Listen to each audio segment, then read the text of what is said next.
Welcome back to our channel. Today, we're going to talk about how to reply to a message on a Telegram group. Telegram is a popular messaging app that allows you to communicate with friends, family, and colleagues in a secure and efficient manner. First, open Telegram on your Android device. Make sure you have the app installed and have logged into your account. Once you're in the app, navigate to the group that includes the message you want to reply to. Next, swipe left on the message you want to reply to. This will bring up a menu of options, including the option to reply.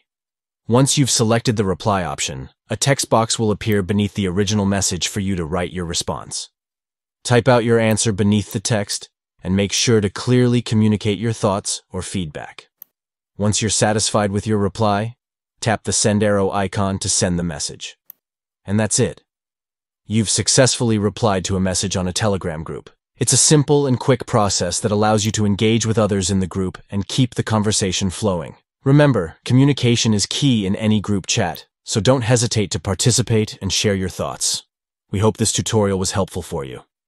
Thanks for watching, and be sure to subscribe to our channel for more tech tips and tutorials. Until next time, happy messaging.